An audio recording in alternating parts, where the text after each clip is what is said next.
The transport helicopter descended through the thick Virginia humidity, its rotors beating a rhythmic tattoo against the morning air. Through the small window, Staff Sergeant Elena Vasquez could see the sprawling expanse of Marine Corps Base, Quantico emerging from the dense forest below. The sniper school's training grounds stretched like a patchwork of firing ranges, obstacle courses, and camouflaged hides that would become her world for the next 14 weeks. Before we jump back in, tell us where you're tuning in from, and if this story touches you, make sure you're subscribed because tomorrow I've saved something extra special for you. At 26, Elena possessed the kind of quiet intensity that made people underestimate her until it was too late. Her olive complexion spoke of her Mexican-American heritage, inherited from a father who'd worked construction for 30 years and a mother who'd raised 4 children while managing a small grocery store in East Los Angeles. Standing 5 feet 3 inches in her combat boots, with dark hair pulled back in the regulation bun, she looked more like someone who should be behind a desk than behind a rifle scope. But Elena's hands told a different story. Steady as granite, with calluses earned through countless hours at civilian shooting ranges, they moved with the precision of someone who understood that millimeters mattered when a target stood 800 meters away. Her file listed her as having the highest marksmanship scores in her infantry unit, but what it didn't mention was the countless nights she'd spent studying ballistics manuals by flashlight, or the weekend competitions where she'd consistently outshot men with twice her experience. The helicopter touched down on the landing pad with barely a jolt, and Elena gathered her gear with methodical efficiency.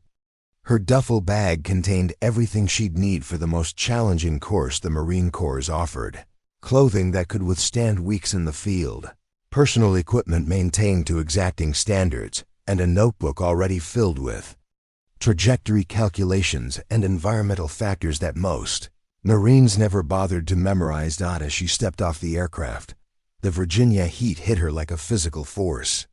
The air was thick with moisture, and the scent of pine trees mixed with the acrid smell of gunpowder from the nearby ranges where previous classes were already at work.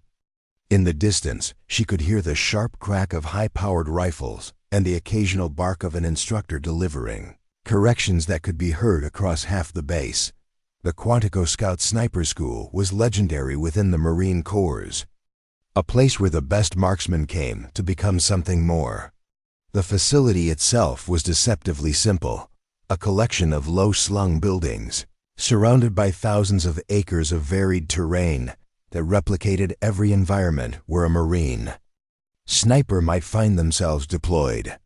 From dense forests to open plains, from urban mock-ups to mountainous ridgelines, the training ground was designed to test every skill a precision shooter needed to master. Elena made her way toward the reception building, her boots crunching on gravel that had been walked by some of the Corps' most legendary figures. The walls inside were lined with photographs of distinguished graduates, men whose names had become synonymous with precision and patience. As she signed in and received her initial briefing materials, she noticed that every single photograph showed a male face. "You sure you're in the right place?" asked the corporal behind the desk, his name tag reading Williams. His tone wasn't hostile, just genuinely puzzled, as if Elena might have taken a wrong turn somewhere and ended up at sniper school by accident. "Staff Sergeant Elena Vasquez, reporting for Scout Sniper Course 3 to 23, she replied, handing over her orders with the same crisp efficiency she brought to everything else. Corporal Williams examined the paperwork twice, his eyebrows rising slightly as he read through her qualifications. Her shooting scores were exceptional. Her physical fitness test results placed her in the top 5% of all Marines, and her military occupational specialty ratings were flawless. But still, he seemed to be looking for some explanation for why a woman was standing in front of his desk with orders to attend the most male-dominated course the Corps offered. "Well," he said finally, stamping her orders with perhaps more force than necessary, "you'll be in Barrack C, room 217. Classes start at 0500 tomorrow. Don't be late." Barrack C was a 3-story concrete structure that had housed thousands of Marine snipers over the decades. The hallways echoed with Elena's footsteps as she found her assigned room, which she discovered she'd be sharing with 3 other students.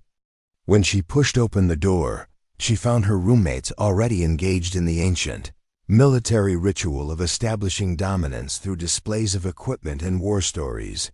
"Holy shit," said the Marine nearest the door, his voice carrying the distinctive accent of rural Alabama. "They're really scraping the bottom of the barrel now." Gunnery Sergeant Marcus Thompson stood 6 feet 2 inches tall and carried himself with the casual confidence of someone who'd never encountered a problem he couldn't solve with superior firepower. His massive frame filled out his woodland camouflage utilities perfectly, and his arms bore the kind of tattoos that told stories of deployments in places most people couldn't find on a map. At 31, he was older than most students, having been selected for sniper school after 8 years of distinguished service as an infantry Marine. "Maybe she's lost," suggested the Marine on the bottom bunk, not bothering to look up from the rifle he was meticulously cleaning. Staff Sergeant Ryan Mitchell had the pale complexion of someone who'd grown up in the Pacific Northwest, where he'd spent his teenage years hunting elk in the Cascade Mountains. His precision with a rifle was already legendary in his unit, and he approached the weapon in his hands with the kind of reverence most people reserved for religious artifacts. The 3rd roommate, Sergeant First Class David Carter, was studying Elena with the calculating gaze of someone trying to solve a puzzle.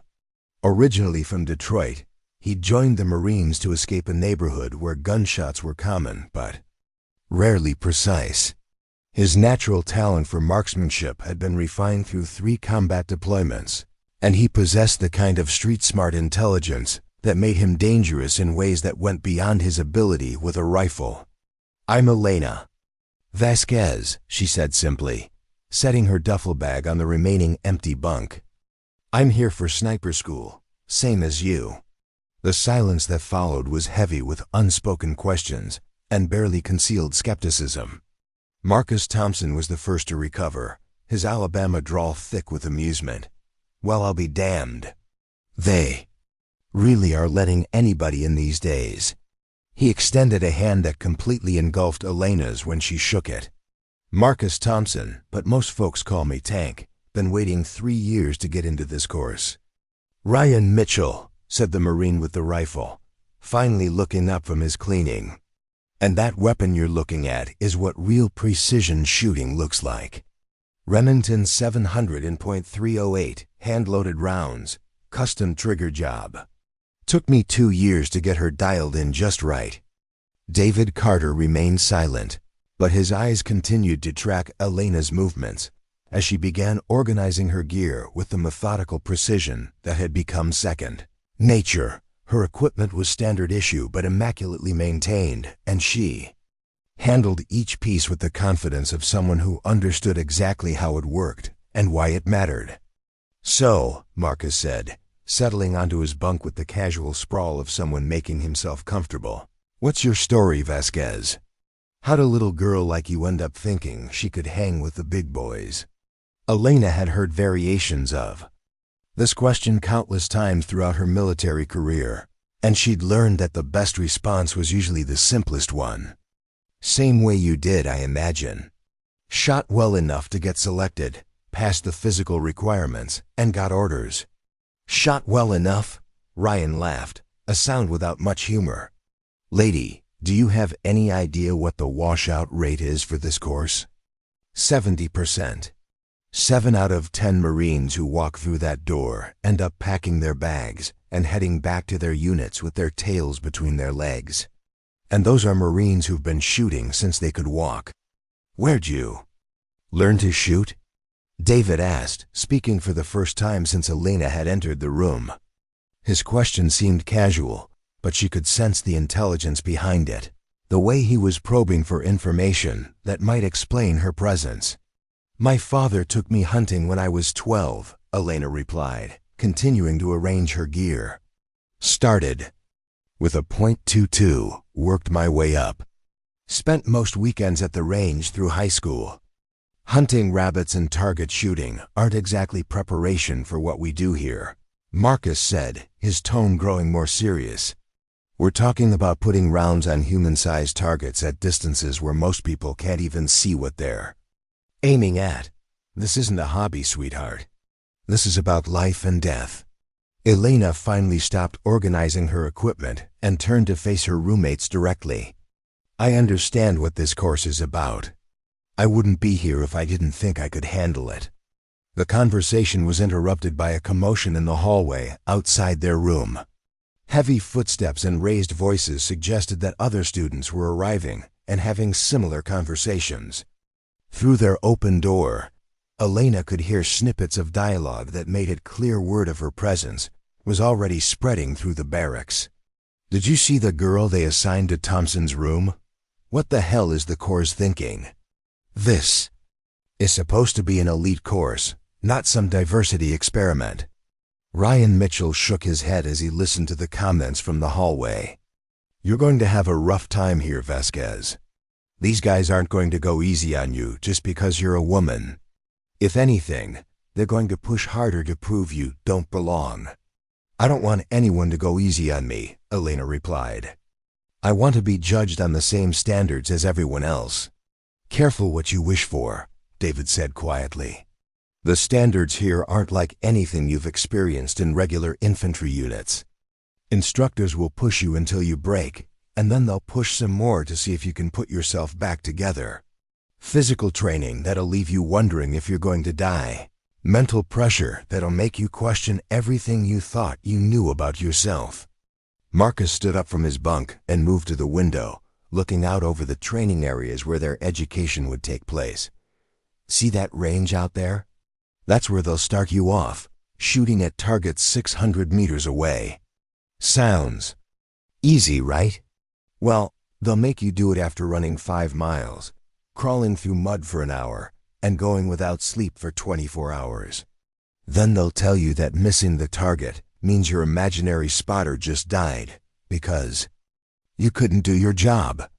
Elena absorbed this information without comment, but she could feel the weight of expectation settling on her shoulders.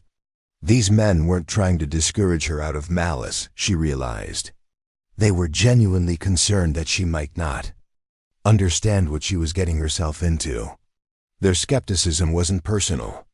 It was professional, born from experience with a course that had broken better Marines than her. Preparing and narrating this story took us a lot of time. So if you are enjoying it, subscribe to our channel. It means a lot to us. Now back to the story. But what they couldn't see was the steel beneath her quiet exterior, forged in childhood by parents who'd taught her that respect was earned through competence, not given because of sympathy.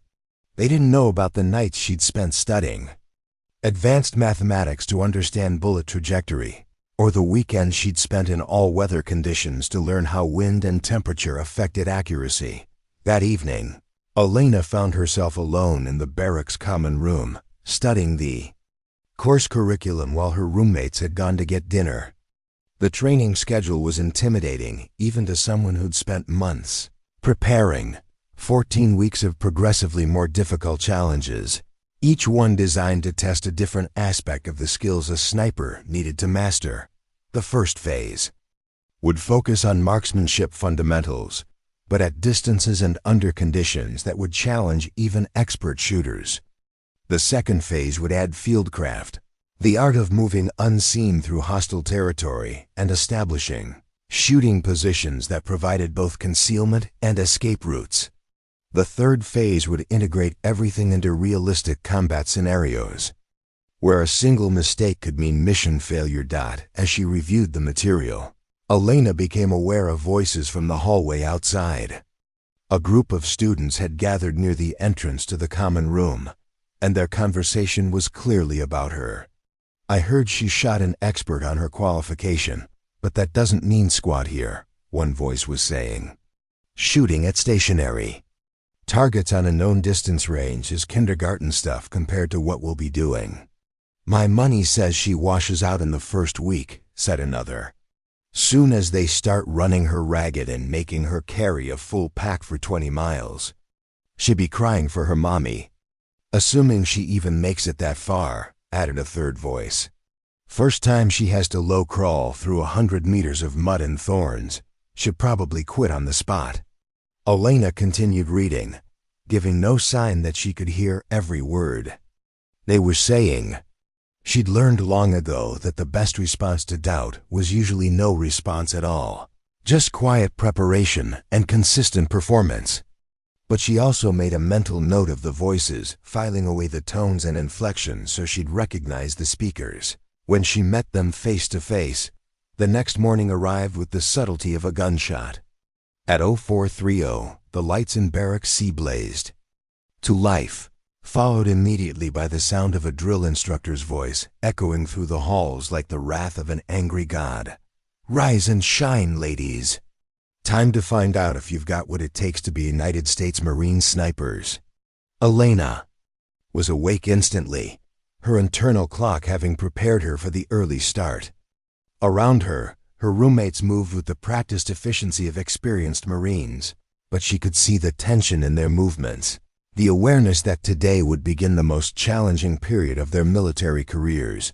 Gunnery Sergeant William Hayes stood in the hallway outside their rooms, his presence commanding immediate attention from every student in the barracks. At 42, Hayes had spent over half his life in the Marine Corps, with combat tours that spanned 3 different decades and 4 different continents.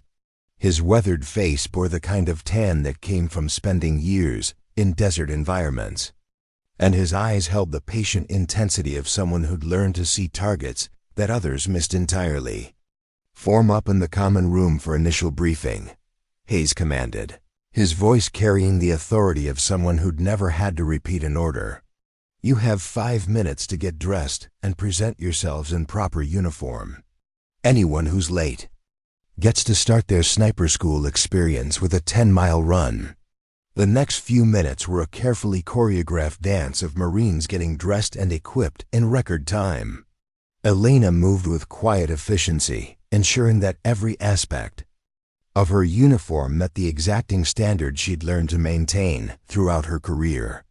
Her boots were polished to a mirror shine, her utilities were pressed to military perfection, and her equipment was arranged with the precision of someone who understood that attention to detail could mean the difference between life and death. When the students assembled in the common room, Elena found herself surrounded by 23 other Marines, all male, all carrying themselves with the confidence that came from being selected for one of the Corps' most elite courses. They ranged in age from 22 to 34, representing units from across the Marine Corps, but they shared a common intensity that spoke of serious dedication to their craft. Gunnery. Sergeant Hayes surveyed the assembled group with the calculating gaze of someone evaluating raw material for its potential. His eyes lingered momentarily on Elena, but his expression gave away nothing of his thoughts. Gentlemen, he began, his voice carrying easily across the silent room, and lady, he added with a slight nod in Elena's direction, welcome to the United States Marine Corps Scout Sniper School. For the next 14 weeks, this place will be your universe. You will eat, sleep, and breathe precision shooting until it becomes as natural as walking. He paused, letting his words sink in. Some of you think you're already accomplished marksmen. You've shot expert on your annual qualifications, maybe won some competitions at your units. Let me tell you something. That doesn't mean a damn thing here. We're going to start over from the beginning, and we're going to rebuild you into something this Corps has never seen before. Elena felt a stirring of anticipation mixed with apprehension. This was what she'd been preparing for, the chance to prove that skill and determination mattered more than size or gender. But she also sensed the scrutiny from her fellow students, the subtle way they were watching her reactions and measuring her responses. The washout rate for this course is 70%. Hayes continued. That means roughly 17 of you will not be here when graduation day arrives. Some of you will quit because the physical demands exceed your capabilities. Some will be dismissed because you can't maintain the academic standards. And some will simply discover that you don't have the mental toughness that real sniping requires. He moved closer to the group, his intense gaze moving from face to face. But for those of you who do make it through, you'll join a brotherhood that traces its lineage back to the American Revolution. You'll become part of a tradition that values precision over power, patience over aggression, and intelligence over brute force. Elena noticed that several of her fellow students glanced in her direction when Hayes mentioned intelligence over brute force, as if they were wondering whether she'd catch the implication. She kept her expression neutral, but internally she felt a growing determination to exceed every expectation they might have. Your first test begins in 30 minutes, Hayes announced. Physical fitness assessment, followed by a preliminary marksmanship evaluation. The PT test will be conducted to Marine Corps standards, but I want you to understand that meeting the minimum requirements won't be enough here. Excellence is the only acceptable standard. As the group began to disperse to prepare for their first evaluation, Elena overheard Marcus Thompson talking quietly to Ryan Mitchell. $20 says she doesn't make it through the PT test, Marcus was saying. Pull-ups are going to kill her. I'll take that bet, Ryan replied. But I'm putting my money on her washing out during the first field exercise. Soon as she has to carry a full pack for 20 miles through rough terrain. Elena continued past them without acknowledging that she'd heard anything, but their words added fuel to the fire of determination burning in her chest. She'd been underestimated before, and she'd learned to use that underestimation as motivation rather than discouragement. The physical fitness test took place on a track behind the main academic building, with all 24 students lined up for what would be their first official evaluation as sniper school candidates.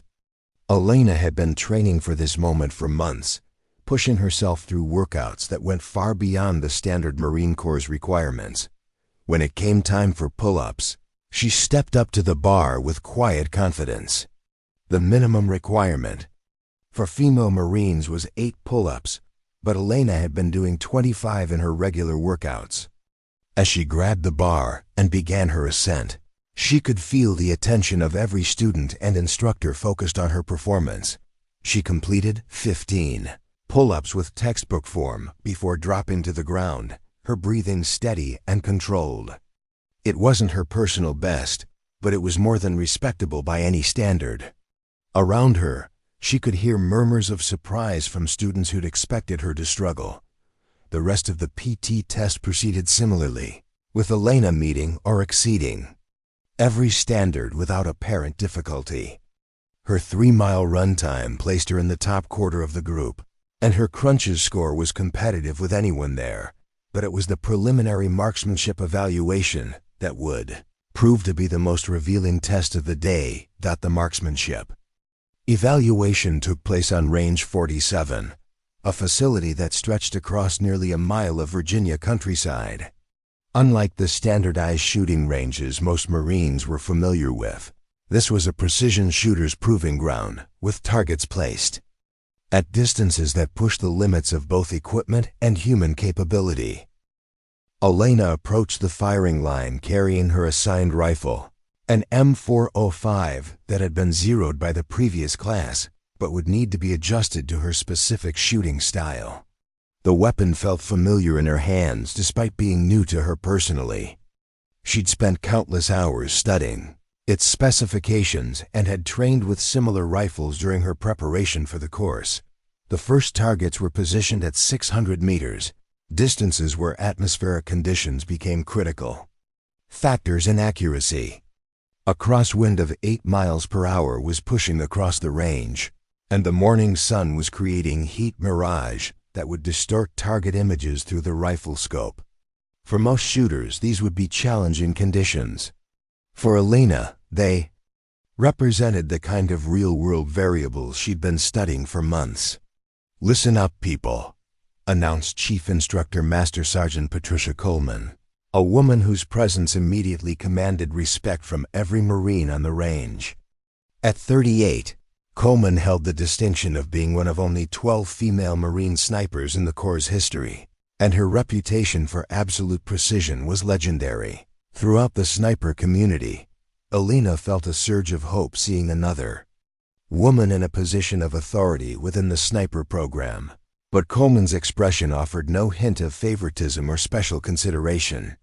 If anything, the Master Sergeant's gaze seemed more critical when it settled on Alina, as if she expected higher standards rather than lower ones. "This is not your annual rifle qualification," Coleman continued, her voice carrying the authority of someone who'd proven herself in combat. "You will engage targets at 600, 800, and 1,000 meters. Wind conditions are variable, light is changing, and atmospheric pressure is dropping as a weather front moves through. Your job is to adapt to these conditions and place every round within the kill zone." She gestured toward the distant targets, barely visible even through high-powered optics. "In combat, you don't get practice shots. You don't get to adjust after a miss. Your first round has to count because there might not be a second chance. Today we find out who understands that reality and who's just playing soldier." Alina studied the range through her rifle scope, noting wind indicators at various distances and calculating the environmental factors that would affect bullet trajectory. The mathematics of long-range shooting had always fascinated her, the complex interplay of velocity, gravity, air density, and wind speed that turned marksmanship into applied physics. "Vasquez, you're up first," Coleman announced, and Alina felt every eye on the range focus on her. Being called first wasn't necessarily an honor. It meant she'd have to perform without the benefit of seeing how others approach the targets. Alina settled into her firing position with methodical precision, adjusting her bipod legs to create a stable platform and checking her natural point of aim. The fundamentals of marksmanship, breathing, sight picture, trigger control, became the center of her universe as she prepared for her first shot. Through her scope, the 600-meter target appeared as a small silhouette dancing in the heat waves rising from the Virginia soil. Alina watched the wind flags positioned at 200-meter intervals, calculating the bullet's drift based on the changing conditions. Her breathing slowed to a controlled rhythm as she prepared to fire. The shot surprised her in the way all good shots did. The rifle recoiled smoothly against her shoulder while her follow-through kept the scope trained on the target. Through the optics, she could see the spotting scope operator's hand signal indicating a hit in the 9 ring, slightly left of center but well within the kill zone. "Good shot," murmured the Marine lying next to her in the adjacent firing position. A tall redhead from Montana named Sergeant Jake Sullivan. His comment carried genuine respect rather than the patronizing tone she'd grown accustomed to hearing. Alina's second shot, at 800 meters, required a significant adjustment for both elevation and wind drift. The target was now small, enough that precise shot placement demanded absolute perfection in her shooting fundamentals. She took extra time calculating the environmental factors, aware that a mistake at this distance would be magnified dramatically. The bullet's flight time to 800 meters was nearly a full second, long enough for wind conditions to change. During the projectile's journey, Alina had to predict where the wind would be affecting her bullet's path, rather than simply compensating for current conditions. Her shot broke cleanly, and the spotting scope confirmed another hit, this one closer to the center of the target dot by the time she prepared for her 1,000-meter shot. Word had spread among the other students that the female Marine was shooting competitively with the best marksman in the class. Alina could hear whispered conversations behind her, but she forced herself to focus entirely on the task at hand. At 1,000 meters, the target was barely distinguishable from the background, even through her high-powered scope. The mathematical calculations required for a successful shot approached the limits of what could be done without computer assistance. Alina had to account for the bullet's drop over nearly 3 feet during its flight, wind drift that could push the projectile several feet off course, and atmospheric conditions that affected both the bullet's velocity and trajectory. She took nearly 3 minutes to prepare for the shot, checking and rechecking her calculations while monitoring wind conditions at multiple points along the bullet's path. When she finally squeezed the trigger, the rifle's recoil felt like a period at the end of a very long sentence. The spotting scope operator raised his hand in a signal that brought an involuntary smile to Elena's face. Dead center hit. At 1,000 meters, she'd placed her bullet exactly where she'd intended, demonstrating precision that some Marines never achieved even after years of training. Master Sergeant Coleman approached Elena's firing position as she cleared her rifle and prepared to move aside for the next shooter. The instructor's expression was carefully neutral, but Elena thought she detected a hint of approval in the older woman's eyes. "Adequate shooting, Vasquez," Coleman said quietly, using the kind of understated praise that carried significant weight. "In military circles, your fundamentals are solid and your environmental calculations appear sound. We'll see how you perform when the pressure increases." As Elena gathered her equipment and moved to the observation area, she became aware of the changed atmosphere among her fellow students. The casual dismissiveness that had characterized their earlier interactions had been replaced by a more careful assessment of her capabilities. She'd proven that she belonged on the range with them, at least in terms of pure marksmanship ability, but it was Marcus Thompson's reaction that surprised her most. The big Marine from Alabama approached her with a thoughtful expression, his earlier skepticism replaced by what appeared to be genuine curiosity. "That was some damn fine shooting," he said without preamble. "Where'd you learn to calculate wind drift like that?" "I've been doing this for 8 years, and you read those conditions faster than most instructors I've worked with." Elena appreciated the directness of his question and the respect implied in his tone. "Spent a lot of time studying ballistics. Tables and atmospheric charts," she replied. "My father was an engineer before he went into construction. He taught me that mathematics doesn't lie, even when your eyes are telling you something different." Ryan Mitchell, who'd been listening to their conversation while preparing for his own shooting sequence, looked up from his rifle with interest. "You've been studying ballistics tables for fun. Most Marines can barely handle the basic trajectory charts we use for qualification shooting." "Not for fun exactly," Elena clarified. "But I figured if I was going to try for sniper school, I better understand every factor that affects where my bullets go. Weather, altitude, temperature, humidity, they all matter when you're trying to hit something 1,000 meters away." David Carter, who'd been observing Elena's shooting with the calculating attention he brought to everything, joined their conversation with a question that cut to the heart of what they were all thinking. "You've obviously put serious preparation into this," he said. "But studying charts isn't the same as performing under stress. What happens when you're lying in mud for 6 hours waiting for a shot, or when you have to take out multiple targets in sequence without missing?" It was a fair question, and Elena knew her answer would be scrutinized for any hint of overconfidence or naivety.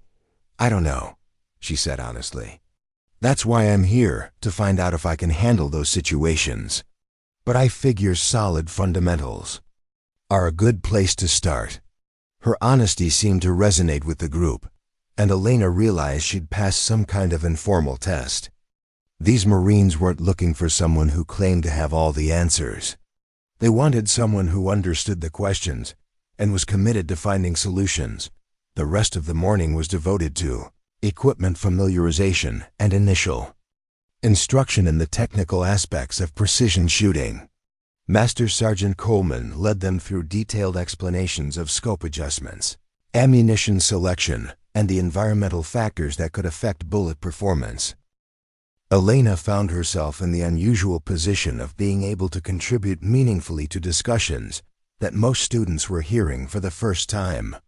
Her months of preparation had given her a theoretical foundation that translated well to the practical instruction they were receiving. "Vasquez," Coleman called out during a discussion of atmospheric pressure effects, What happens to bullet trajectory when a low-pressure system moves through your area of operations? Decreased air density means less resistance to the bullets. Flight, Elena replied without hesitation. The round will impact slightly higher than your zero, and you'll need to adjust your elevation accordingly.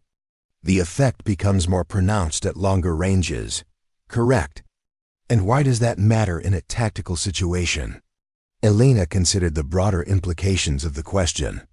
Because weather changes during long-duration missions and a sniper needs to adjust for changing conditions without revealing their position by taking practice shots.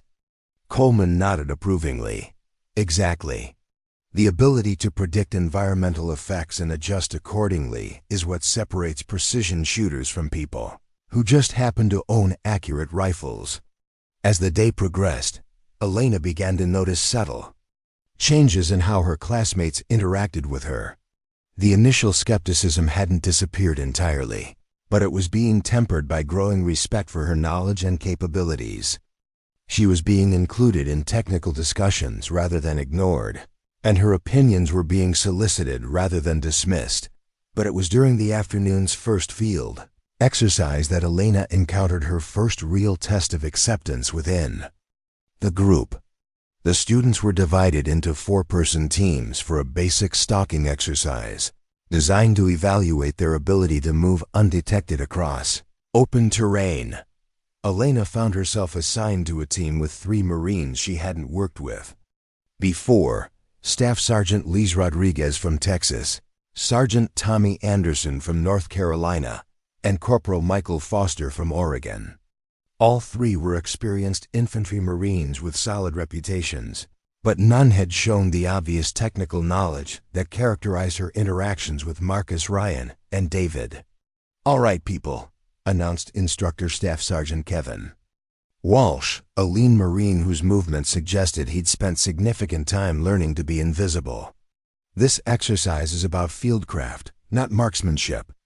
You need to move from the start line to the observation point 800 meters away, without being detected by the observer team." He gestured toward a slight rise in the terrain where 2 instructors were positioned with high-powered spotting scopes. "The ground between here and there offers minimal concealment. You'll need to use microterrain, vegetation, and movement techniques to avoid detection. Teams that are spotted will start over from the beginning." Elena studied the terrain with the methodical approach she brought to every challenge.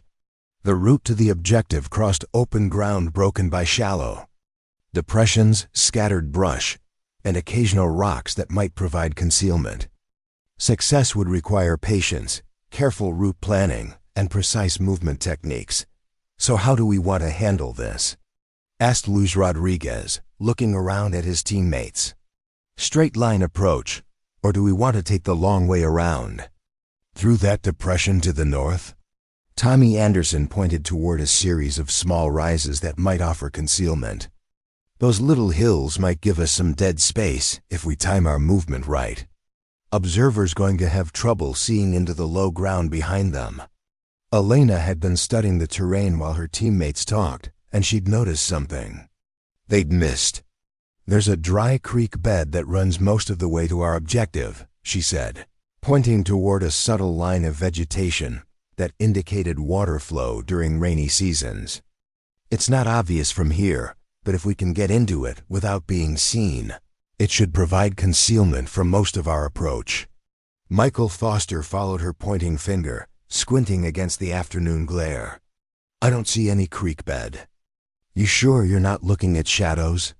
Elena pulled out her map and spread it on the ground, showing her teammates the topographic features that indicated the depression she'd identified. "See these contour lines? They show a drainage that runs northwest to southeast, right toward our objective. The vegetation pattern confirms it. Those trees and bushes are growing where water collects." Luis studied the map carefully, comparing it to the terrain in front of them. "Damn, you're right. I completely missed that. How'd you spot it so fast?" "Spent a lot of time studying topographic maps," Elena replied. Terrain reading is one of those skills that transfers from hunting to military applications. Tommy Anderson was beginning to look at Elena with new respect. If you're right about that creek bed, it gives us a huge advantage. Question is, can we get to it without the observers seeing our initial movement? Elena had already been considering that problem. If we low crawl to that cluster of rocks about 50 meters out, we should be able to drop into the creek bed without being silhouetted against the skyline. From there, it's just a matter of staying low and moving slowly. The team spent another 10 minutes refining their plan, with Elena contributing observations about terrain features and movement techniques that impressed her teammates. By the time they began their approach, any skepticism about her inclusion in the group had been replaced by appreciation for her analytical skills. The stalk itself proved to be as challenging as promised. The low crawl to the initial concealment point took nearly 30 minutes, with the team moving only when they were certain the observers weren't looking in their direction. Elena's small stature proved to be an advantage in the tight confines of the creek bed, where taller Marines had to work harder to stay below the concealing vegetation. 2 hours after beginning their approach, Elena's team reached the objective. Without being detected, one of only 2 teams to accomplish the mission successfully. Their success was largely due to Elena's route selection and terrain analysis, contributions that hadn't gone unnoticed by either her teammates or the instructing staff. Outstanding work, Vasquez, Staff Sergeant Walsh said as the team checked in at the objective point. Your terrain reading probably saved your team an hour of trial and error movement. That's the kind of analysis that keeps snipers alive in combat. As they walked back to the start point for the next exercise, Luis Rodriguez expressed what Elena suspected her teammates were all thinking. I owe you an apology, he said quietly. When I saw you on our team, I figured we were going to have to carry dead weight. Instead, you probably made the difference between success and failure on that stalk. Elena appreciated the sentiment, but she also understood that one successful exercise didn't mean full acceptance from the broader group. She'd proven she could shoot accurately and think tactically, but sniper school would test every aspect of her capabilities before determining whether she truly belonged among the Corps' elite marksmen. That evening, as the students gathered in the barracks common room to clean equipment and prepare for the next day's training, Elena noticed that the conversations had evolved significantly from the night before. Instead of questioning her presence, her classmates were beginning to include her in technical discussions and seek her input on training-related problems, but she also sensed that some Marines were still reserving judgment, waiting to see how she'd perform when the course moved beyond individual skills to the more demanding challenges that lay ahead. The foundation had been laid, but the real test of her place in the sniper community was still to come. Week 3 of sniper school brought the introduction of advanced fieldcraft techniques and the first multi-day field exercises. Elena woke before dawn to find frost coating the windows of Barracks C, a reminder that Virginia's autumn weather could be as unforgiving as any enemy they might face in combat. The morning's training would take place in a section of forest 20 miles from the main base, an area designated as the Advanced Field Training Site. Unlike the manicured ranges where they'd been honing their marksmanship skills, this terrain was wild and uncompromising, filled with the kind of obstacles and challenges that snipers encountered in real combat situations. Pack everything you'll need for 72 hours in the field, Gunnery Sergeant Hayes announced during the pre-dawn briefing. Food, water, ammunition, and shelter. No resupply, no support, and no second chances if you forget something essential. Elena methodically packed her rucksack with the gear she'd carefully selected and tested during her preparation for the course. Every item had been chosen for its functionality and weight, from the lightweight sleeping system that would keep her warm in near freezing temperatures to the water purification tablets that would extend her hydration supplies. Her fellow students were going through similar preparations, But Elena noticed that some were struggling with the weight and bulk of their equipment. Marcus Thompson, despite his impressive physical strength, was having difficulty fitting all his gear into his pack in a way that would be comfortable during long movements. "You want some help with that load distribution?" Elena offered, approaching Marcus as he wrestled with his sleeping bag. Marcus looked up with a mixture of frustration and surprise. "You know something about packing rucks?" "Spent a lot of weekends backpacking in the Sierra Nevada," Elena replied. "Weight distribution makes the difference between a comfortable hike and 3 days of misery." She showed Marcus how to position his heaviest items close to his back and high in the pack, creating a center of gravity that would feel natural during movement. The technique was one she'd learned from civilian hiking guides, but it applied perfectly to military operations where Marines might carry heavy loads across difficult terrain. "Damn, that feels way better," Marcus said, shouldering his newly organized pack. "Where'd you learn that trick?" "My father took the whole family on backpacking trips every summer," Elena explained. "He said if we were going to appreciate the outdoors, we needed to learn to be comfortable in it." Ryan Mitchell, who'd been observing their conversation while adjusting his own equipment, looked up with interest. "You've done serious backpacking, like multi-day wilderness stuff?" 5 days was our longest trip," Elena replied. 60 miles through the John Muir Wilderness. Carried everything we needed. Purified water from streams, navigated by map and compass. David Carter paused in his own preparations to study Elena with his characteristic calculating gaze. "That's actually pretty solid preparation for what we're about to do." Most Marines have never spent more than 1 night in the field without some kind of support. Elena was beginning to understand that her unconventional background was providing skills that translated unexpectedly well to military applications. The precision shooting abilities that had first earned her classmates' respect were just one aspect of a broader skill set that included wilderness survival, navigation, and fieldcraft, the convoy of military vehicles that transported the students to the training site moved through Virginia countryside that was transitioning from the green of summer to the gold and red of autumn. Elena watched the terrain scroll past, noting features that might provide concealment or present obstacles during their upcoming exercises. Master Sergeant Coleman rode in Alana's vehicle, occasionally pointing out terrain features and asking students to assess their tactical significance. When she directed a question to Elena about natural camouflage opportunities in deciduous forests, Elena's answer drew nods of approval from both the instructor and her fellow students. Changing foliage creates both opportunities and challenges, Elena observed. Autumn colors can provide excellent camouflage if you're wearing appropriate clothing, but fallen leaves make silent movement much more difficult. "Good analysis," Coleman replied. "What about the tactical implications of seasonal changes for long-duration operations?" Elena considered the broader question carefully. Winter operations require different equipment and techniques. Snow can provide concealment, but also makes tracks visible. Cold weather affects both equipment performance and human endurance. The advanced field training site turned out to be 1,000 acres of mixed terrain that included dense forest, open meadows, rocky outcroppings, and a network of streams and marshy areas. It was the kind of environment where a sniper might operate for days without detection, moving carefully between observation posts and firing positions.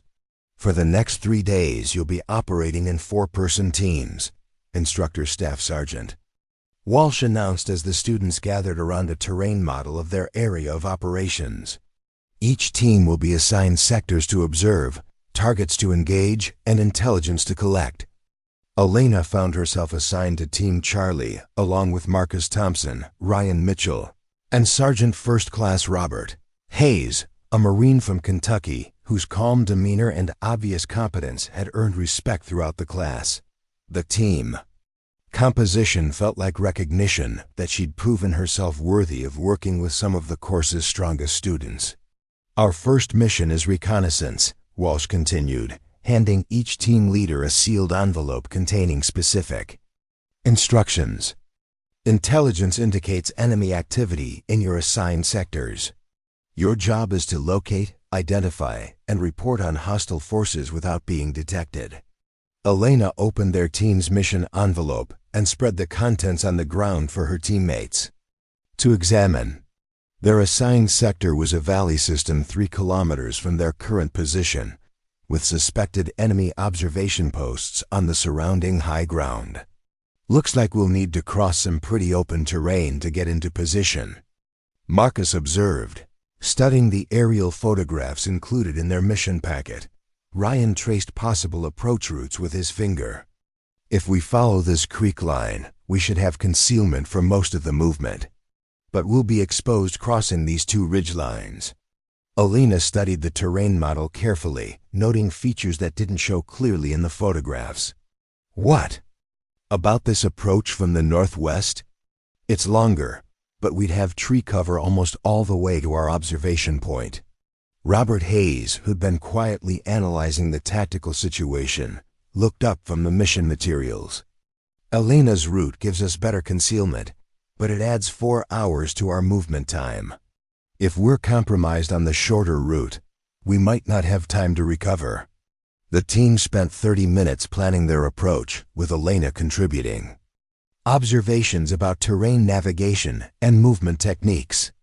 Her suggestions were evaluated on their merits rather than dismissed because of her gender, a level of acceptance that represented significant progress from the skepticism she'd faced during her first week.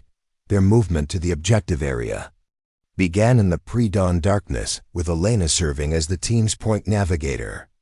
Her experience with wilderness navigation proved invaluable as they moved through terrain where GPS signals were unreliable and compass navigation was essential. "How are you reading terrain features in this light?" Marcus whispered as Elena led them around a marshy area that would have slowed their progress significantly. "Mostly by feel and sound," Elena replied quietly. "Wet ground feels different underfoot, and water makes distinctive sounds even when you can't see it." The team reached their observation point just as dawn was breaking over the Virginia mountains, positioning themselves in a thicket of mountain laurel that provided excellent concealment while offering clear views of their assigned sector. Elena set up her spotting scope while Ryan prepared his rifle for potential long-range engagements. What followed was 18 hours of patient observation, during which the team detected and cataloged several enemy positions that turned out to be instructors testing their surveillance abilities. Elena's role involved maintaining detailed logs of everything they observed, from personnel movements to equipment configurations. Vehicle movement, 2 o'clock, approximately 800 meters. Marcus reported through the team's radio headset. Elena adjusted her spotting scope to examine the target area. "I see it.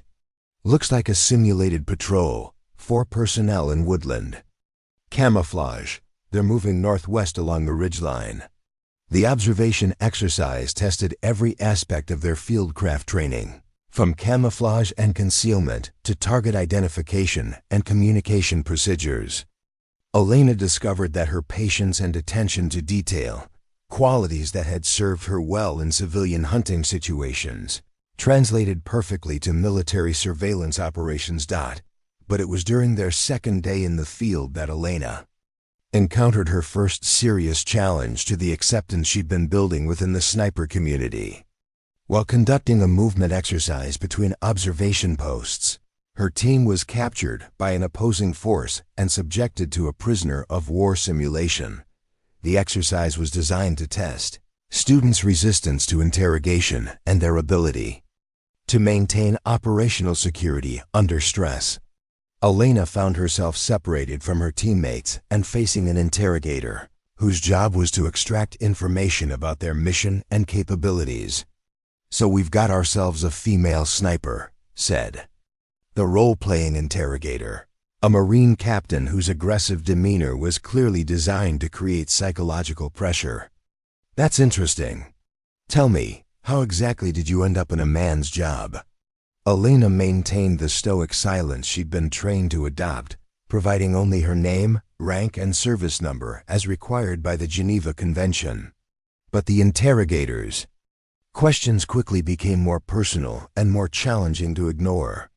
"I bet you're here to prove some kind of point about women's equality," the captain continued. "Problem is, when the shooting starts, your teammates are going to be too busy protecting you to do their jobs effectively." The psychological pressure was intense, designed to exploit any doubts or insecurities that might compromise a prisoner's resistance. Elena forced herself to focus on her training, maintaining eye contact and controlled breathing while refusing to respond to the provocative statements. "Your little boyfriend Thompson seems pretty protective of you," the interrogator said, obviously referring to conversations he'd observed between Elena and Marcus. "What do you think happens to him when he's more worried about your safety than completing the mission?" Elena felt a surge of anger at the implication that her presence endangered her teammates, but she channeled that emotion into strength and resolve rather than allowing it to provoke a response. The interrogator was using psychological manipulation, techniques that were designed to be effective, but they were also clearly scripted scenarios rather than personal attacks. The simulation continued for 2 hours, with Elena maintaining her resistance despite increasingly creative attempts to break her composure. When it finally ended, she felt emotionally drained, but also vindicated by her ability to withstand pressure. That had caused some of her male classmates to reveal more information than they should have. "Outstanding performance, Vasquez," the interrogating officer said, dropping his aggressive persona as soon as the exercise concluded. "You maintained operational security better than most students we put through this scenario." But it was the conversation with her teammates afterward that proved more significant than the instructor's praise. Marcus, Ryan, and Robert had all been concerned about how Elena would handle the psychological pressure, and their relief at her successful performance revealed how much they'd come to value her as a team member.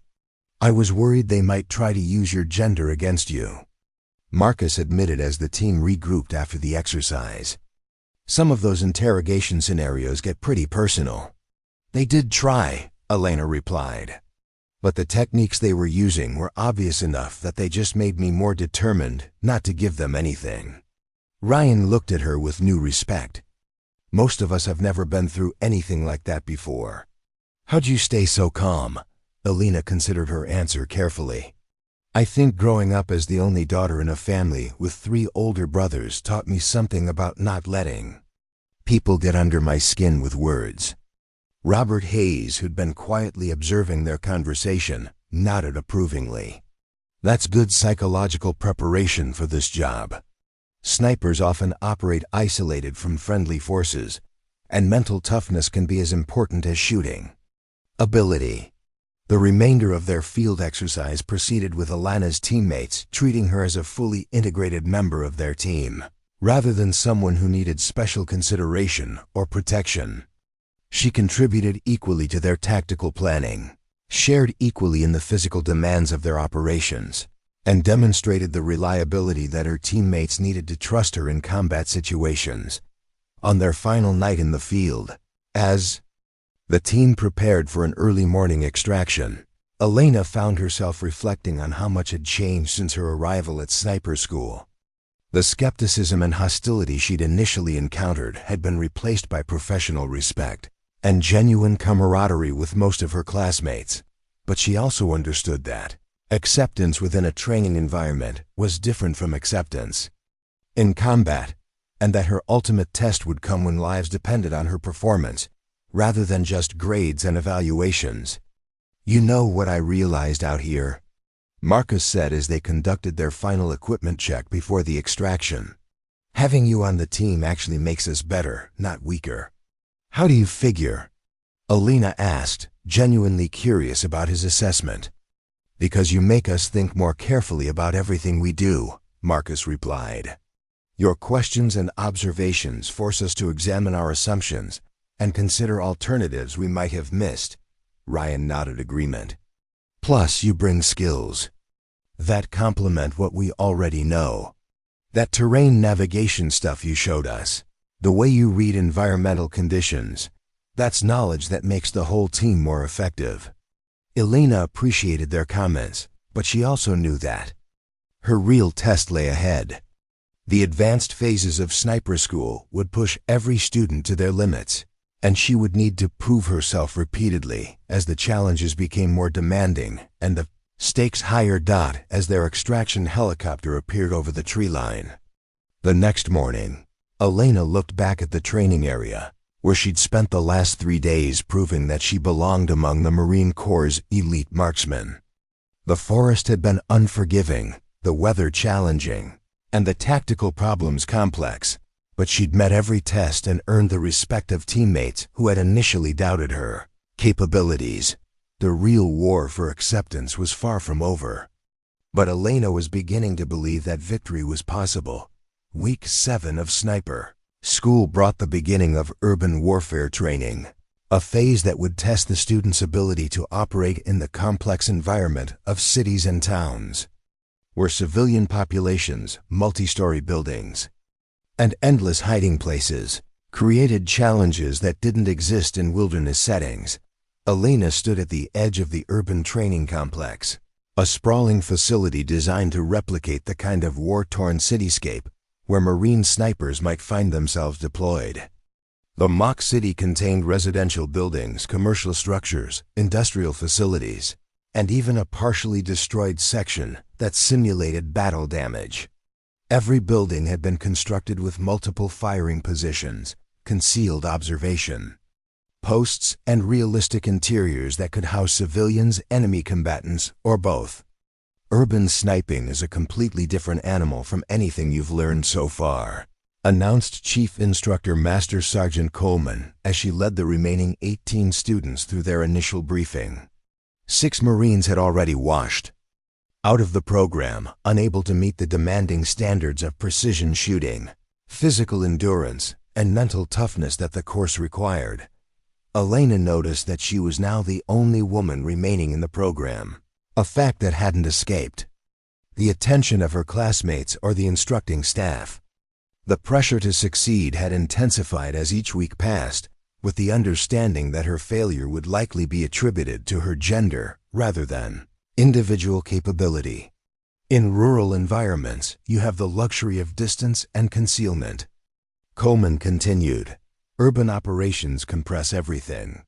Your shots might be measured in dozens of meters rather than hundreds.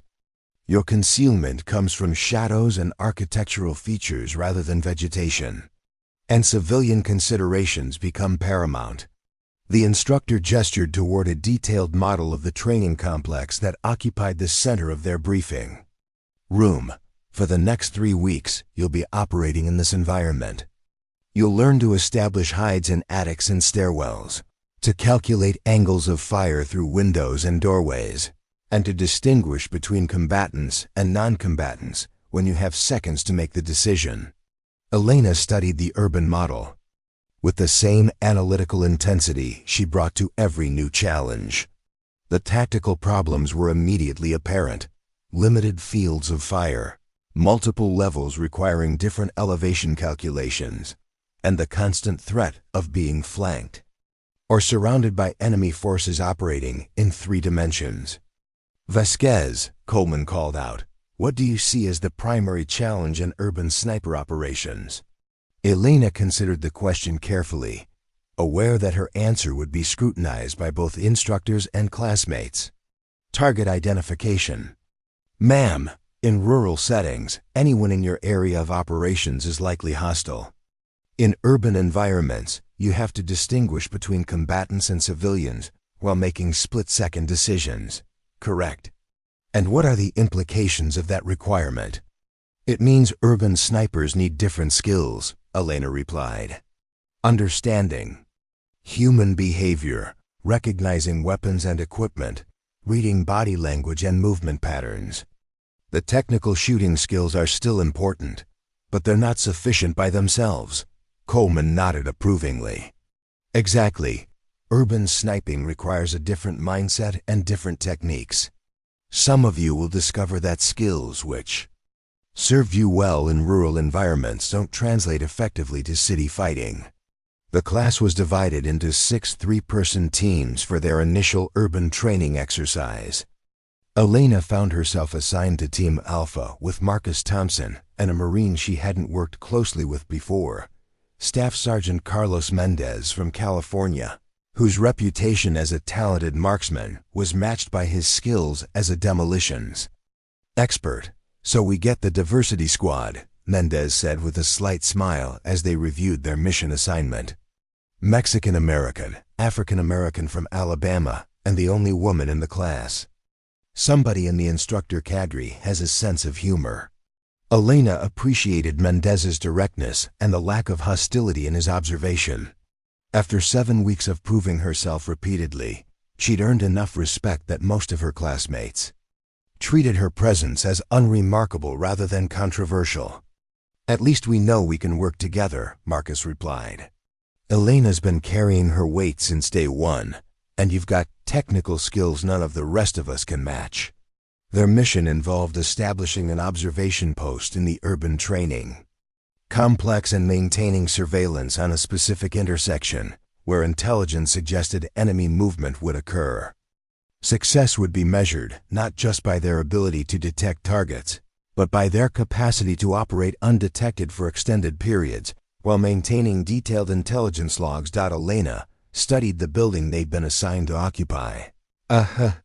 Three-story structure designed to simulate a typical Middle Eastern residential building. Multiple rooms offered potential observation positions, but each had advantages and disadvantages that needed to be carefully evaluated. "What do you think about the third-floor corner room?" Marcus suggested, pointing toward a position that offered excellent views of their assigned intersection. Elena examined the room through binoculars, noting the windows, lighting conditions, and potential concealment options. Good fields of observation, but it's the most obvious sniper position in the building. If enemy forces are looking for us, that's the first place they'll check. Carlos studied the building's layout with the methodical approach of someone trained to understand structural weaknesses. "What about the second floor? That window there is partially concealed by that damaged balcony. Less obvious, still gives us the angle we need." Elena analyzed the suggested position, considering factors that went beyond simple lines of sight. Better concealment, but we'd be shooting through shadows into sunlight. That could create glare problems with our optics, especially during morning and afternoon hours. The team spent an hour evaluating potential positions before settling on a ground floor room that offered adequate observation capabilities while providing multiple escape routes and excellent concealment. Elena's contribution to the planning process focused on environmental factors and operational security considerations that her teammates might have overlooked. Their movement into the urban complex took place during pre-dawn hours, with the team navigating through darkened streets while avoiding predetermined patrol routes and observation points. Elena's experience with wilderness movement translated surprisingly well to urban navigation, where understanding sight lines and cover became critical to avoiding detection. "You move through cities like you grew up in them," Carlos observed quietly as Elena led them through a series of alleyways that provided concealment from potential observers. "Spent summers with my grandmother in Mexico City," Elena replied. "Big cities have patterns just like wilderness areas. Once you understand how people move and where they look, you can predict where the safe routes are." The team established their observation post without incident, setting up equipment and communication gear in a room that Elena had modified with subtle camouflage techniques designed to break up the distinctive outlines of their weapons and optics. Her attention to detail in creating an effective hide impressed both her teammates and the instructors who would evaluate their performance. For the next 24 hours, Team Alpha maintained continuous surveillance of their assigned intersection, while logging every detail of the simulated civilian and military activity that moved through their area of responsibility. Elena's role involved operating a high-powered spotting scope while maintaining detailed written records of everything. They observed that the mental demands of urban surveillance proved to be as challenging as the physical requirements. Unlike rural observation posts where targets were clearly defined, urban operations required constant evaluation of every person who entered their field of view.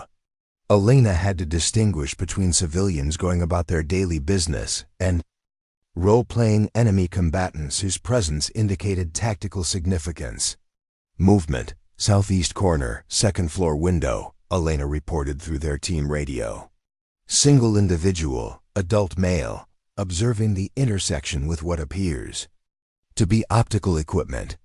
Marcus adjusted his rifle scope to examine the target Elena had identified.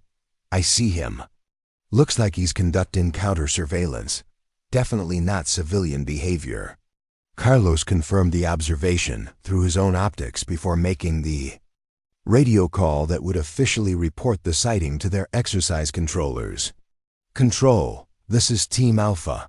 We have identified possible enemy observation post. Grid coordinates follow. The exercise continued for 18 hours with Elena, demonstrating the patience and attention to detail that urban surveillance required. Her logs captured information that other teams missed, from vehicle movement patterns that suggested logistical activities to subtle changes in civilian behavior that indicated the presence of hostile forces, but it was during their extraction phase that Elena encountered the most serious challenge to her acceptance within the sniper community since arriving at Quantico. As Team Alpha prepared to leave their observation post, they received an emergency radio call indicating that another team was in contact with enemy forces and required immediate assistance.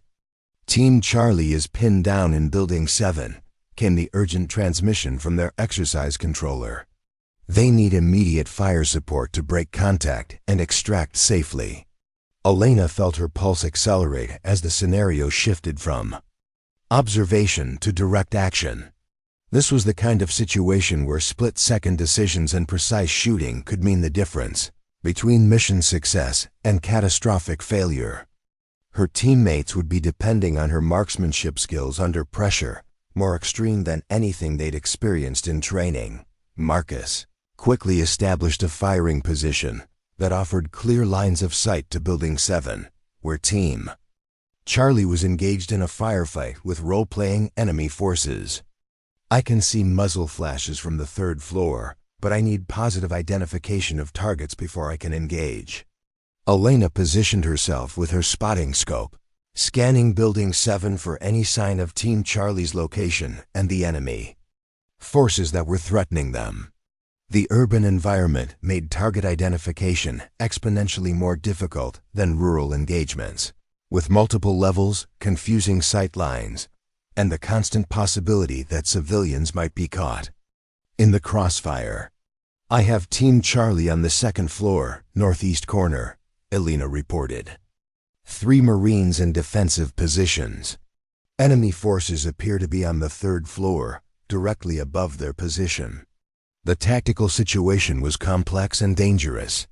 Team Charlie needed immediate assistance, but any shots fired by Team Alpha would have to be precisely placed to avoid hitting friendly forces operating in close proximity to enemy positions. Can you identify specific targets for engagement?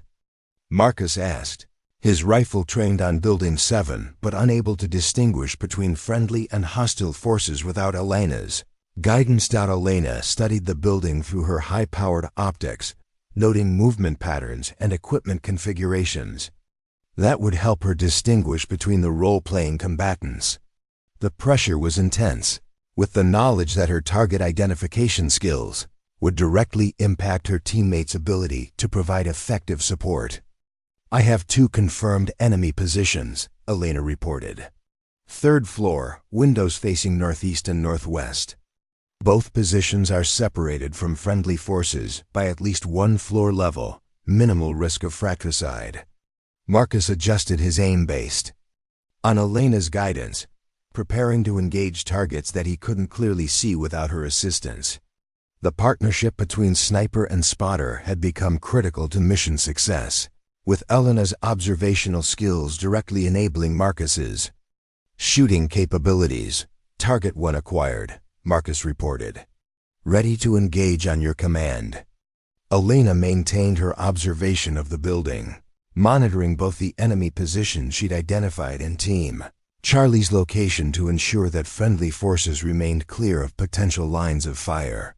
Team Charlie is holding the position. You are clear to engage the Target 1. Marcus's shot was precisely placed, neutralizing the first role-playing enemy combatant and reducing the pressure on Team Charlie. Elena immediately shifted her attention to the second target position, providing updated guidance for Marcus's follow-up shot. Target 2 has moved to interior position, Elena reported. No clear shot available. Recommend Team Charlie advance. While the enemy is repositioning. The firefight continued for another 10 minutes, with Elena serving as the eyes for Team Alpha's precision shooting while Marcus engaged multiple targets based on her guidance. Their coordination was flawless, demonstrating the kind of seamless partnership that made sniper teams effective in combat. When the exercise concluded, Team Charlie had successfully extracted without casualties, largely due to the precision fire. Support provided by Team Alpha. Elena's performance as a spotter had been critical to the mission's success, proving that her contributions went beyond individual marksmanship to include the complex skills required for team operations. Outstanding work, both of you, radioed the exercise controller. That was textbook sniper-spotter coordination under pressure. But it was the conversation with her teammates afterward that proved most significant for Elena's ongoing integration into the sniper community. Marcus and Carlos were both effusive in their praise for her performance during the emergency support mission. I couldn't have made those shots without your guidance, Marcus said as they conducted their post-exercise debrief. Your target identification was faster and more accurate than most spotters I've worked with. Carlos nodded agreement. The way you maintain situational awareness of both friendly and hostile forces while providing fire direction, that's advanced stuff. Most Marines take years to develop that level of tactical awareness. Elena appreciated their recognition, but she also understood that each successful performance raised expectations for future challenges. The urban warfare phase of Sniper School would continue for 2 more weeks with increasingly complex scenarios, designed to test every aspect of their training. As Team Alpha cleaned their equipment and prepared for the next day's exercises, Elena reflected on how much her relationship with her classmates had evolved since her arrival at Quantico. What had begun as skepticism and hostility had transformed into professional respect and genuine partnership. But she also knew that the most challenging phases of Sniper School still lay ahead, and that her ultimate acceptance within the Marine Corps' sniper community would depend on continued excellence under increasingly demanding conditions. The urban warfare training had proven that her skills extended beyond individual marksmanship to include the complex team dynamics that made sniper operations successful. Now she needed to maintain that level of performance as the course moved toward its final and most demanding challenges. Week 10 arrived with an unexpected announcement that would test Elena's composure and resolve in ways that even the most demanding field exercises hadn't prepared her for. As the remaining 15 students assembled for their morning briefing, they found themselves facing not just their familiar instructors, but a delegation of senior officers whose presence suggested something significant was about to occur. Colonel Patricia Morrison, commanding officer of the Marine Corps Scout Sniper School, stood at the front of the briefing room with the bearing of someone who'd spent 3 decades proving herself in a male-dominated profession. Her silver hair was pulled back in regulation style, and her uniform displayed the ribbons and badges of a distinguished combat veteran who'd earned respect through competence rather than favoritism. Students, Colonel Morrison began, her voice carrying the authority of absolute command. We have a unique situation developing. In 2 weeks, This facility will be hosting a joint training exercise involving sniper teams from multiple NATO allies. British SAS, German KSK, Canadian JTF-2, and Australian SASR will be participating in competitive scenarios designed to test various national training methodologies. Elena felt a stirring of anticipation mixed with apprehension. International training exercises represented opportunities to learn from other military traditions, but they also created pressure to perform at levels that reflected well on American training standards. Additionally, Colonel Morrison continued, "We will be hosting a congressional delegation that is evaluating the effectiveness of integrated training programs. Their assessment will influence future policy decisions regarding women in combat roles." The silence that followed was heavy with implication. Elena understood immediately that she had become more than just another student struggling to earn her place in an elite program. She was now a test case for whether women could successfully integrate into the most demanding specialties the military offered. Master Sergeant Coleman stepped forward to address the practical implications of the colonel's announcement. The international exercise will involve complex scenarios designed to test every aspect of sniper training, long-range marksmanship, urban operations, deep reconnaissance, and direct action missions. Performance will be evaluated not just individually, but by team and national representation. Elena noticed that every eye in the room was now focused on her, waiting to see how she'd respond to the pressure of representing not just herself or her training class, but her entire gender in a highly visible international forum. Vasquez. Colonel Morrison said, addressing Elena directly, "You should understand that your participation in this exercise will be closely scrutinized. There are those who believe that women lack the physical and mental capabilities required for elite military operations. Your performance will either reinforce or challenge those assumptions." Elena stood at attention as she responded, her voice steady despite the magnitude of what she was being told. "Ma'am, I understand the significance of the situation. I'm prepared to represent the Marine Corps and this training program to the best of my ability."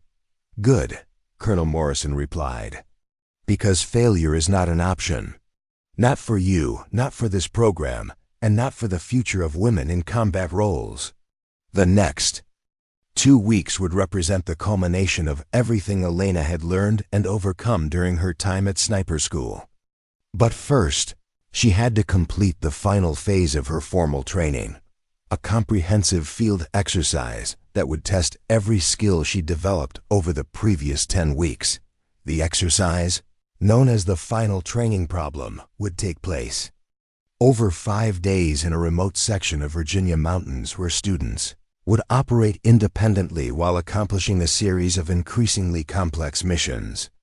Success required not just technical proficiency, but the ability to make tactical decisions under extreme stress, while maintaining the physical and mental endurance that extended operations demanded. Elena found herself assigned to work with Ryan Mitchell for the final training problem, a pairing that reflected the instructor's confidence in both students' abilities. Ryan had evolved from initial skepticism about Elena's presence to genuine respect for her capabilities, and their working relationship had become one of mutual professional admiration. "You ready for this?"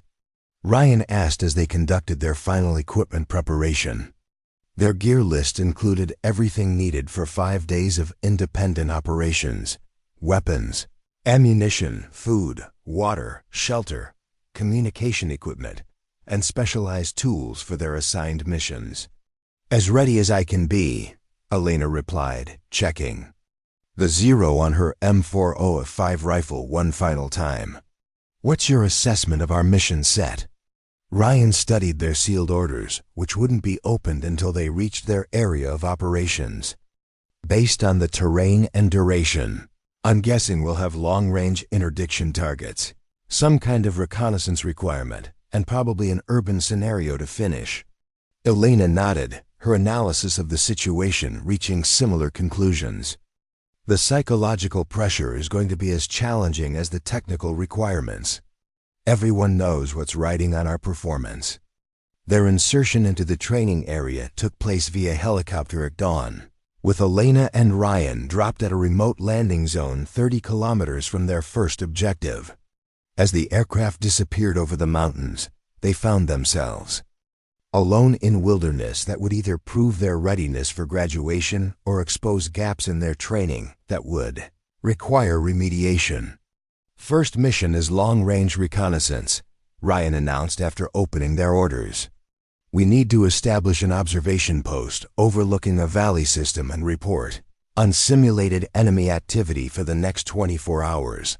Elena studied their map, noting the terrain features and distance they'd need to cover. Looks like about 15 kilometers to the objective area. If we maintain a good pace and avoid the obvious routes, we should be in position by mid-afternoon. Their movement through the Virginia mountains tested every aspect of their fieldcraft training. Elena's navigation skills proved invaluable as they crossed terrain where GPS signals were unreliable and compass work was essential. Her ability to read topographic features and predict route conditions helped them avoid time-consuming obstacles while maintaining their schedule. You navigate like you've been doing this for years, Ryan observed as Elena led them around a steep ravine that would have added hours to their movement. Where'd you develop those terrain reading skills? Backpacking. With my family taught me the basics, Elena replied. But I spent a lot of time studying military maps and aerial photographs while preparing for this course. Understanding how terrain affects movement is critical for sniper operations. They reached their objective area with time to spare, allowing them to conduct detailed reconnaissance before selecting their observation post. Elena's analytical approach to terrain evaluation helped them choose a position that offered excellent concealment while providing clear views of their assigned surveillance area. The observation mission that followed tested their patience and attention to detail as much as their technical skills. For 24 hours, they maintained continuous surveillance while logging every detail of the simulated military activity in their area of responsibility. Elena's meticulous record-keeping and Ryan's technical expertise with their observation equipment created a comprehensive intelligence picture that exceeded the exercise requirements. But it was their second mission that would prove to be the most challenging test of Elena's capabilities. After completing their reconnaissance assignment, they received orders to conduct a precision shooting mission against targets positioned at extreme range under difficult environmental conditions. Target distance is 1,200 meters, Ryan announced. As they studied their new mission parameters, wind conditions are variable, temperature is dropping, and we have a 30-minute window for engagement. Elena felt her pulse accelerate as she prepared for the longest shot she'd ever attempted. At 1,200 meters, environmental factors became critical variables that could mean the difference between success and failure. Her months of studying ballistics, tables, and atmospheric effects would now be tested under conditions where mistakes weren't just academic exercises. She spent 20 minutes preparing for the shot, calculating wind drift, temperature effects, and atmospheric pressure influences on bullet trajectory. Her mathematical preparation was supplemented by careful observation of environmental indicators at multiple points along the bullet's path. Wind is shifting from southeast to southwest, Elena reported to Ryan, who was serving as her spotter. Velocity appears to be holding steady at 8 to 10 miles per hour. Ryan confirmed her environmental assessment through his spotting scope. I concur. Target is clearly defined. No heat mirage affecting the sight picture. Elena settled into her firing position with the methodical precision she'd developed over 10 weeks of intensive training. Her breathing slowed to a controlled rhythm as she prepared to fire, with every aspect of her shooting fundamentals refined to near-dash perfection. The shot surprised her in the way all good shots did, with the rifle recoiling smoothly against her. shoulder while her follow-through maintained perfect sight alignment. Through her scope, she watched the bullet's trace as it arced across the Virginia landscape toward a target that appeared smaller than a postage stamp at that distance. "Hit," Ryan called out, his voice carrying excitement and pride. "Dead center." That was an outstanding shot. Elena felt a surge of satisfaction, but she also understood that one successful engagement didn't complete their mission. They had 2 more targets to engage at similar distances, each requiring the same level of precision and environmental calculation. Her second shot was equally successful, demonstrating consistency that impressed even Ryan, whose own marksmanship skills were among the best in their class. But it was her third shot that would become legendary within the sniper school community. As Elena prepared for her final engagement, the wind conditions shifted dramatically, with gusts increasing to nearly 20 miles per hour and changing direction every few seconds. The shot that had been challenging but manageable suddenly became a test of her ability to read environmental conditions and adjust accordingly. "Wind is all over the place," Ryan observed through his spotting scope. "This is going to be a difficult shot, even for someone with years of experience." Elena studied the wind indicators with intense concentration, noting the complex patterns created by the mountainous terrain and changing weather conditions. Her success would depend on her ability to predict wind conditions during the bullets. Nearly 2-second flight time to the target, she took almost 5 minutes to prepare for the shot, checking and rechecking her calculations while waiting for a brief lull in the wind conditions. When she finally squeezed the trigger, she knew immediately that her shot had been properly executed. "Another center hit," Ryan reported, his voice filled with amazement. "Elena, that was an incredible piece of shooting. Most experienced snipers would have struggled with those wind conditions." Their mission continued for 3 more days, with each challenge designed to test different aspects of their training. Elena's performance remained consistently excellent, demonstrating the comprehensive skill set that successful snipers required. Her navigation abilities, environmental assessment skills, and precision shooting capabilities all contributed to mission success that exceeded the standards expected from graduating students. But it was on their final day that Elena faced the most significant test of her mental toughness and professional resolve. As they prepared for extraction from their training area, they received an unexpected visit from a group of senior officers who had apparently been monitoring their performance throughout the exercise. Week 10 arrived with an unexpected announcement that would test Elena's composure and resolve in ways that even the most demanding field exercises hadn't prepared her for. As the remaining 15 students assembled for their morning briefing, they found themselves facing not just their familiar instructors, but a delegation of senior officers whose presence suggested something significant was about to occur. Colonel Patricia Morrison, commanding officer of the Marine Corps Scout Sniper School, stood at the front of the briefing room with the bearing of someone who'd spent 3 decades proving herself in a male-dominated profession. Her silver hair was pulled back in regulation style, and her uniform displayed the ribbons and badges of a distinguished combat veteran who'd earned respect through competence rather than favoritism. "Students," Colonel Morrison began, her voice carrying the authority of absolute command, "we have a unique situation developing. In 2 weeks, this facility will be hosting a joint training exercise involving sniper teams from multiple NATO allies.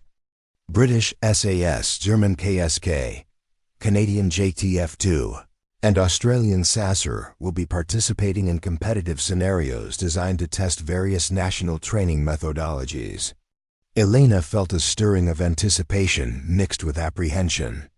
International training exercises represented opportunities to learn from other military traditions, but they also created pressure to perform at levels that reflected well on American training standards.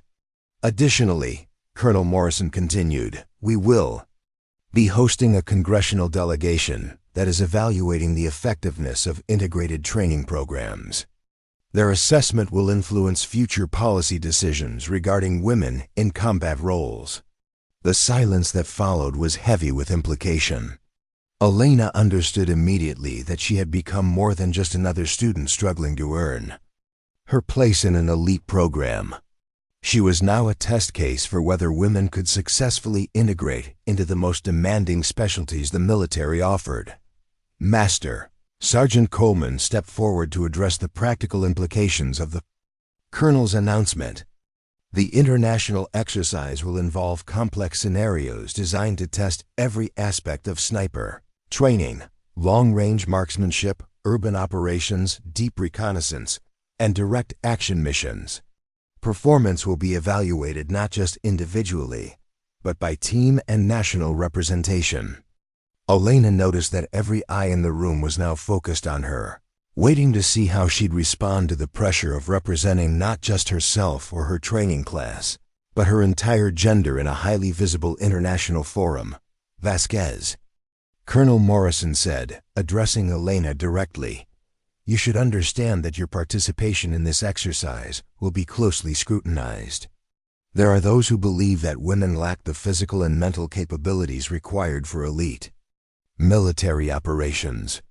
Your performance will either reinforce or challenge those assumptions." Elena stood at attention as she responded, her voice steady despite the magnitude of what she was being told. "Ma'am, I understand the significance of the situation. I'm prepared to represent the Marine Corps and this training program to the best of my ability." "Good," Colonel Morrison replied, "because failure is not an option. Not for you, not for this program, and not for the future of women in combat roles." The next 2 weeks would represent the culmination of everything Elena had learned and overcome during her time at sniper school. But first, she had to complete the final phase of her formal training, a comprehensive field exercise that would test every skill she'd developed over the previous 10 weeks.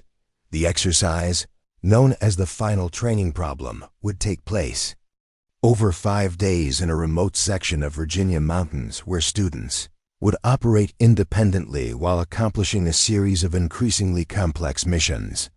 Success required not just technical proficiency, but the ability to make tactical decisions under extreme stress, while maintaining the physical and mental endurance that extended operations demanded. Elena found herself assigned to work with Ryan Mitchell for the final training problem, a pairing that reflected the instructor's confidence in both students' abilities. Ryan had evolved from initial skepticism about Elena's presence to genuine respect for her capabilities, and their working relationship had become one of mutual professional admiration. "You ready for this?" Ryan asked as they conducted their final equipment preparation. Their gear list included everything needed for 5 days of independent operations: weapons, ammunition, food, water, shelter, communication equipment, and specialized tools for their assigned missions. "As ready as I can be," Elena replied, checking the 0 on her M405 rifle one final time. "What's your assessment of our mission set?" Ryan studied their sealed orders, which wouldn't be opened until they reached their area of operations. "Based on the terrain and duration, I'm guessing we'll have long-range interdiction targets, some kind of reconnaissance requirement, and probably an urban scenario to finish." Elena nodded, her analysis of the situation reaching similar conclusions. The psychological pressure is going to be as challenging as the technical requirements. Everyone knows what's riding on our performance. Their insertion into the training area took place via helicopter at dawn, with Elena and Ryan dropped at a remote landing zone 30 kilometers from their first objective. As the aircraft disappeared over the mountains, they found themselves alone in wilderness that would either prove their readiness for graduation or expose gaps in their training that would require remediation. "First mission is long-range reconnaissance," Ryan announced after opening their orders. "We need to establish an observation post overlooking a valley system and report on simulated enemy activity for the next 24 hours. Elena studied their map, noting the terrain features and distance they'd need to cover. Looks like about 15 kilometers to the objective area. If we maintain a good pace and avoid the obvious routes, we should be in position by mid-afternoon. Their movement through the Virginia mountains tested every aspect of their fieldcraft training. Elena's navigation skills proved invaluable as they crossed terrain where GPS signals were unreliable and compass work was essential. Her ability to read topographic features and predict route conditions helped them avoid time-consuming obstacles while maintaining their schedule. "You navigate like you've been doing this for years," Ryan observed as Elena led them around a steep ravine that would have added hours to their movement. "Where'd you develop those terrain reading skills?" "Backpacking. With my family taught me the basics," Elena replied. "But I spent a lot of time studying military maps and aerial photographs while preparing for this course. Understanding how terrain affects movement is critical for sniper operations."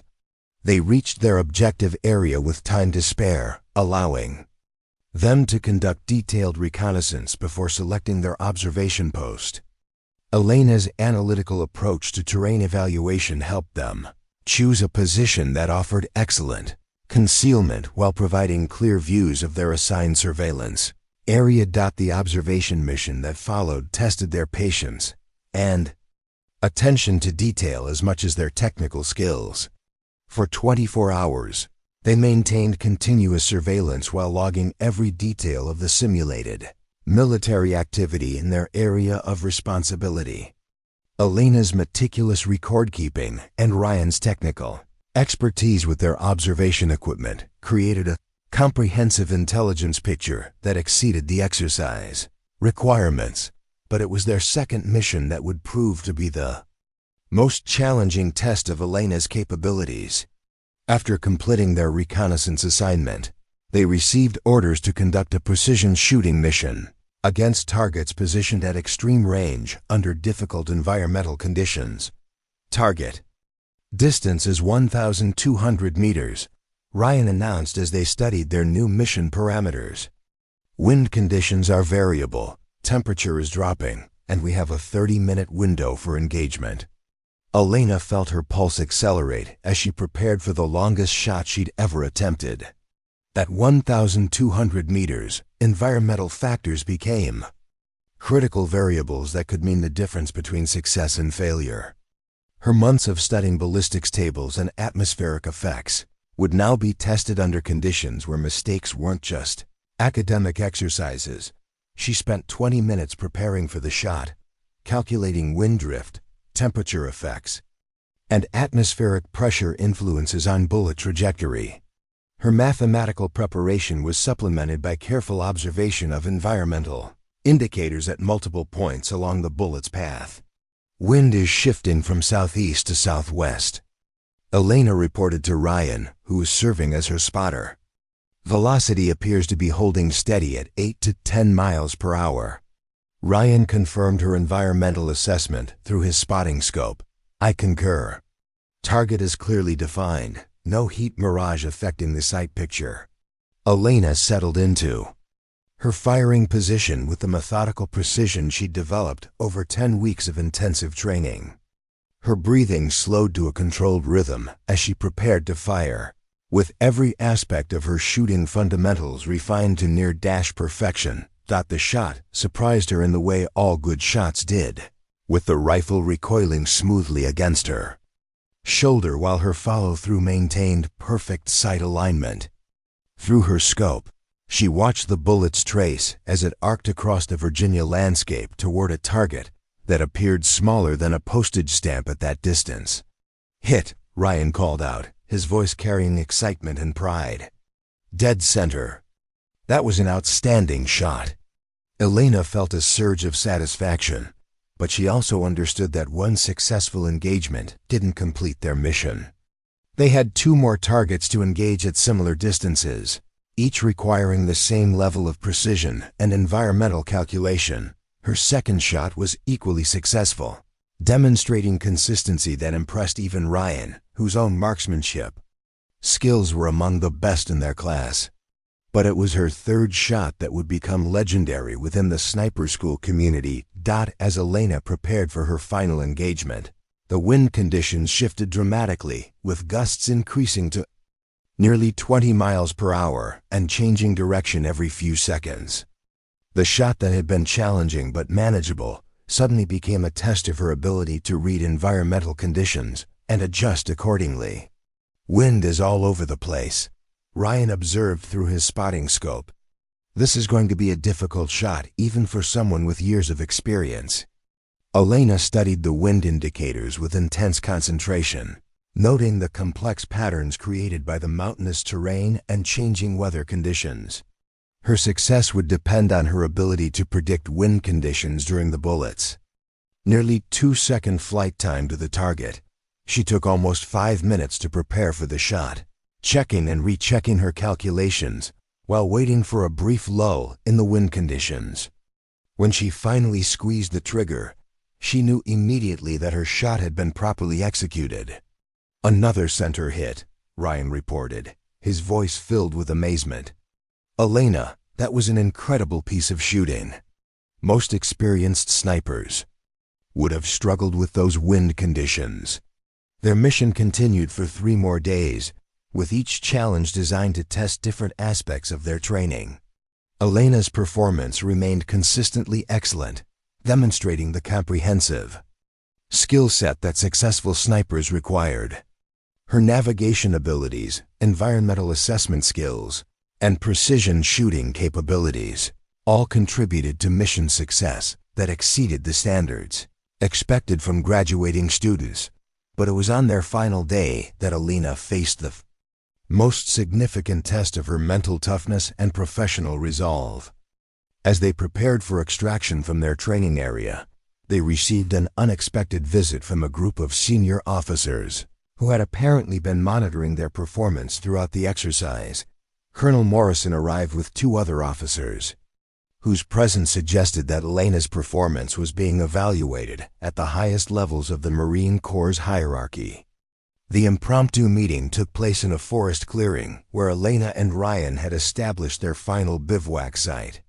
"Vasquez," Colonel Morrison said without preamble, "we've been reviewing your performance throughout this exercise and the entire course.